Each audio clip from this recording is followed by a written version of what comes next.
Well, 1992, 1993, we had a selectmen's meeting, and about 30 people from the Plains neighborhood came in, and they were very, very concerned. And they were very, and you could see the expression on their faces, and they talked to us about the serious deteriorating condition of Milford Pond. The pond was actually dying, it was choking. It was overgrown with vegetation, phragmites, and they were concerned about the health associated concerns that might be going on. So they asked the selectmen, please try to do something. Try to, you know, maybe have a committee, we'll be involved, we'll do whatever we can. This has been a great pond for a long time. It's great for the residents, boating, fishing, ice skating, and all that. So please try to do something. So the selectmen were very, very committed. They were very concerned. They said, okay, we'll form a committee. So we formed a committee. And that's how everything started. And during the past many, many years, we've had a wonderful committee that has done so much, and that's because they did all the work. You know, if there's two words that I could emphasize that describe not only the committee, but also the leader of this committee, and make no mistake about it, Dino DeBartolomeus was a tireless leader for this project for many, many years. You know, it's easy to get behind something that you can accomplish in a year, 2 years, but you know, this is going back probably 25 years. That's amazing. Dedication, perseverance. That's what it was. This is a tremendous amount of work that has been taking place by many stakeholders. We've talked about the Board of Selectmen. We've talked about Dino being a champion of this project. Every project needs one. We've talked about the committee, the pond committee that has come together and put in the time and the effort to make this possible. The leadership of the Board of Selectmen, Congressman Neal, Senator Moore, John Fernandez. This is what people expect from their government, to work together for the greater good. And that's exactly what has happened here today. These are complicated projects. There's a lot that goes into it. Engineers and biologists trying to maximize how much area we can restore while balancing cost of the projects and protecting critical resources along the edges of the pond, plus being mindful of the wells and the layers of peat to protect those wells and not wanting to compromise those. And like most dredging projects, it's not the dredging that's the challenge, it's the disposal. Disposal can get very expensive. We looked at a lot of different ways to do that, and ultimately the team came up with an idea of restoring wetlands in the back of the pond, which had the dual benefit of saving a tremendous amount of money and also restoring quite a bit of wetland area there. Dino was, I would say, relentless in his support for this effort.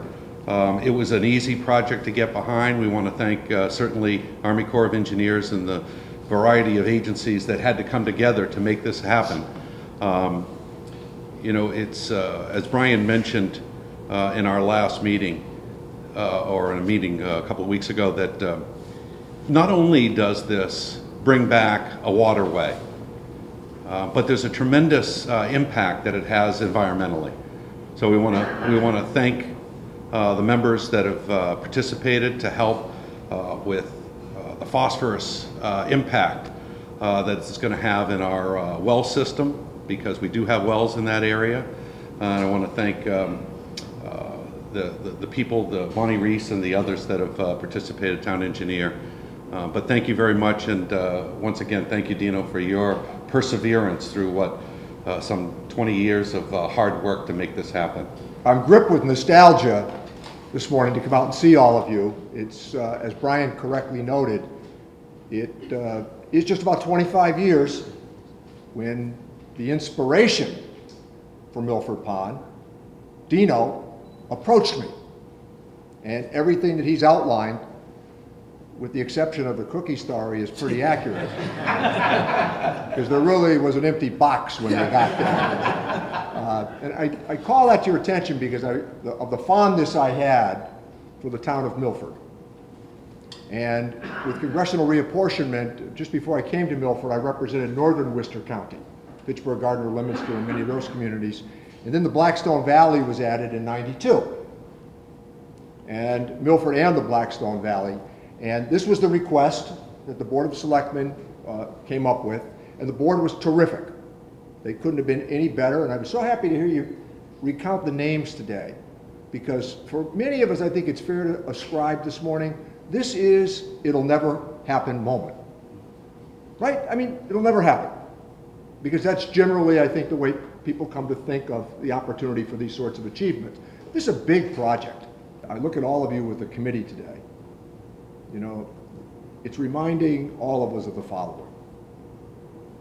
That we turn on national news and we think Washington somehow is the focus of our lives. Or we pick up the Globe or the Herald and we think, oh, it must be Boston. The truth is that the great things that play out every single day in America play out right here in settings like this with people just like you. Families, friends, churches, synagogues, schools. We build community. You've got a really nice story to tell here in Milford. And you're well represented, Dick Moore and John Fernandez and Marie and all. And you know, Brian, when I walked in, and Bill and the Board of Selectmen, just the finest people. But my inspiration was drawn right here from this guy, Dino. Thanks.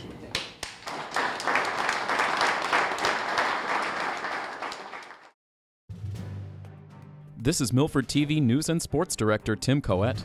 Make sure you check out new editions of the Milford Informer every Friday at 7:30 p.m. or during one of our 8 convenient re-air times throughout the weekend.